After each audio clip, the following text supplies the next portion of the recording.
Hello दोस्तों, मैं आप सभी का स्वागत करता हूं आपके अपने हिंदी स्टेनो चैनल में। दोस्तों, आप हमारा टेलीग्राम ग्रुप ज्वाइन कर लीजिए, जिसमें आपको रोज़ाना की मैटर की पीडीएफ आसानी से मिल जाएगी, जिसका लिंक डिस्क्रिप्शन में दिया हुआ है। तो अब डिक्टेशन स्टार्ट करते हैं। डिक्टेशन स्टार्ट होगी 5 सेकंड बाद। स्टार्ट। स्वागत अध्यक्ष महोदय जी, स्वाधीनता दिवस का हमेशा ही एक विशेष महत्व होता है, लेकिन इस बार इस दिवस के साथ एक खास बात जुड़ी हुई है। कुछ ही सप्ताह बाद 2 अक्टूबर से महात्मा गांधी की 150वीं जयंती के समारोह शुरू हो जाएंगे। गांधी जी ने केवल हमारे स्वाधीनता संग्राम का नेतृत्व ही नहीं किया था, बल्कि वह हमारे नैतिक पथ प्रदर्शक भी थे और सदैव रहेंगे। भारत के राष्ट्रपति के रूप में मुझे अफ्रीका के देशों की यात्रा करने का सुअवसर प्राप्त हुआ। विश्व में हर जगह जहाँ जहाँ पर मैं गया, संपूर्ण मानवता के आदर्श के रूप में गांधी जी को सम्मान के साथ स्मरण किया जाता है। उन्हें मूर्तिमान भारत के रूप में देखा जाता है। आज इस विज्ञान के युग में यह बहुत कुछ जीर्ण शीर्ण हो गया है, लेकिन काल से परे हो गया है। इसको जड़ मूल से बदलना ही होगा। इसका स्वरूप हमने पश्चिम से लिया है। वे लोग इसे एक विकसित राजनीतिक विचार मानते हैं, परंतु सच कहूँ तो मुझे यह बिल्कुल अधकचरा विचार लगता है। इससे चलाया किसने है? मैं तो कहूँगा कि जिन लोगों को आपस में मिलजुल कर रहना नहीं आता और जो राजनीति में पिछड़े हुए हैं, उन्होंने ही चलाया है।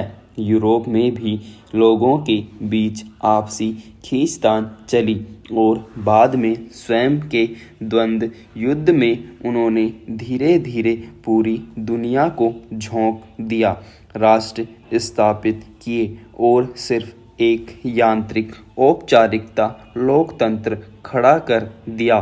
क्या यह विकसित राजनीति है? बिल्कुल नहीं। इसमें तो बहुत कुछ शोधन और परिमार्जन करना होगा। यदि सही अर्थों में प्रजातंत्र लाना है तो केवल हमारे देश में ही नहीं, सारी दुनिया में प्रजातंत्र का आज पूरा स्वरूप ही बदलना होगा।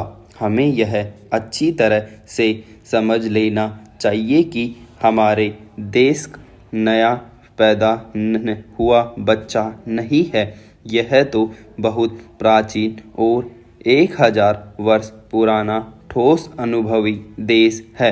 वेदों के समय से लेकर एक स्वस्थ सुनिश्चित संस्कृति अनवरत यहाँ फलती फूलती रही। आज जिसे हम राजकीय स्वतंत्रता कहते हैं, वैसी स्वतंत्रता एक राष्ट्र के रूप में हमें सदैव मिलती है, लेकिन इस अनुभव के कारण हम बहुत ज्ञानी हैं, ऐसा मानने की कदापि आवश्यकता नहीं है। यद्यपि पश्चिम के राष्ट्र विज्ञान के मामले में पिछले 200-300 वर्षों में बहुत आगे बढ़ गए हैं, वहाँ विज्ञान का बहुत अधिक विकास हुआ है। इसलिए जहाँ तक विज्ञान का संबंध है, उसमें हमें उनसे बहुत कुछ सीखना है। विनम्रता के साथ जो भी सीखने योग्य हो, वह सीख लेने की हमारी तैयारी होनी चाहिए। परंतु मैं यह कहना चाहता हूँ कि समाजशास्त्र के संदर्भ में यूरोप और अमेरिका से सीखने के लिए बहुत अल्प हैं। वे लोग हमसे बहुत कुछ सीख सके, इतना अनंत अनुभव भंडार हमारे समाज में भरा पड़ा है। महोदया जी, हमें गांधी जी के विचारों की गहराई को समझने का प्रयास करना होगा।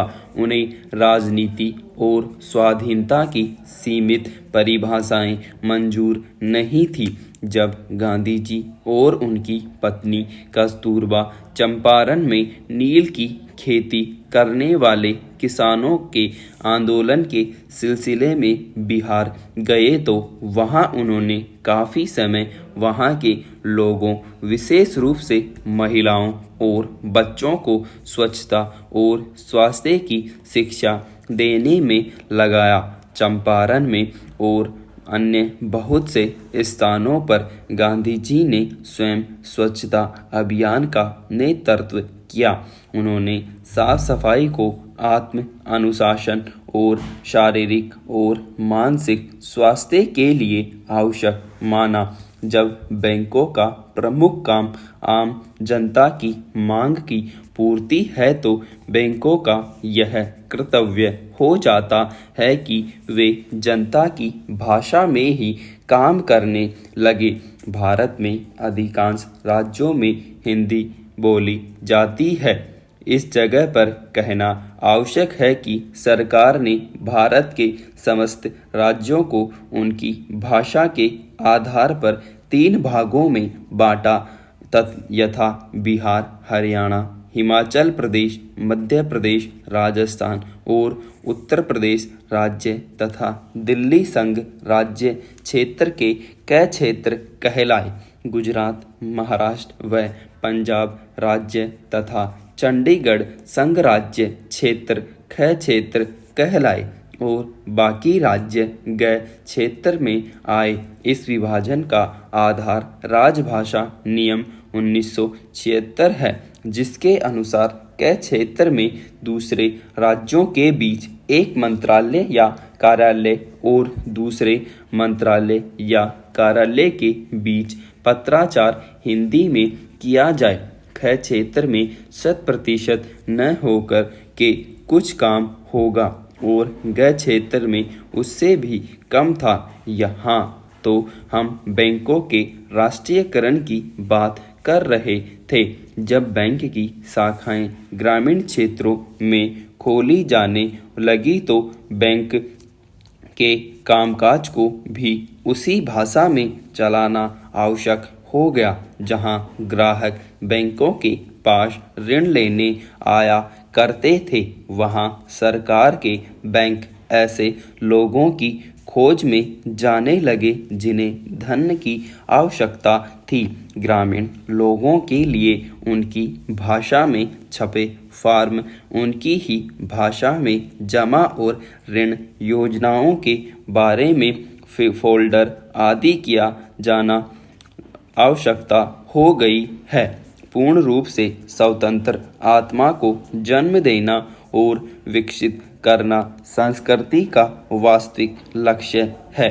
सब प्रकार के पूर्वाग्रहों से मुक्त व्यक्ति कट्टरता और धार्मिक संकीर्णता से अपने को बचा सकता है। सुसंस्कृत मनुष्य केवल अपने विचारों के लिए जीता है, अतः उनके लिए बलिदान होना स्वीकार कर लेता है।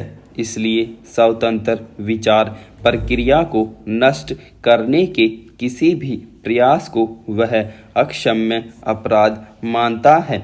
सामान्य अनुभव के आधार पर यह कहा जा सकता है कि मनुष्य स्वभाव में जो करता है वह स्थायी आदत के रूप में विद्यमान है और उस पर काबू पाने के लिए वैचारिक स्तर पर निरंतर प्रशिक्षण आवश्यक होता है। मनुष्य अपनी सांस्कृतिक यात्रा की अवधि में हमेशा अपनी जन्मजात और स्थायी प्रवृत्तियों के साथ संघर्षरत रहा है। इसमें उसकी सफलता उसकी सांस्कृतिक चेतना के विकास से ही निर्धारित होती रही है। हमारे इस विचार कर्म से 2 मुख्य बातें उभर कर सामने आती हैं। पहली बात यह है कि धर्म ने अज्ञात की ओर सम्मुख बाह्य अंतरिक्ष के उस धर्म स्थल को साफ और खुला छोड़ दिया है जिसकी ओर मनुष्य अपनी व्यक्तिगत खिड़की से झांक कर देख सकता है। यह एकदम अलग बात है कि वह स्थल उसको साफ दिख सकता है। दूसरी बात यह कि प्रेम और भावुकता से परिपूर्ण जीवन में जो आनंद पैदा होता है वह इस पृथ्वी पर हमेशा हमेशा अक्षुण्ण रहेगा। विराम।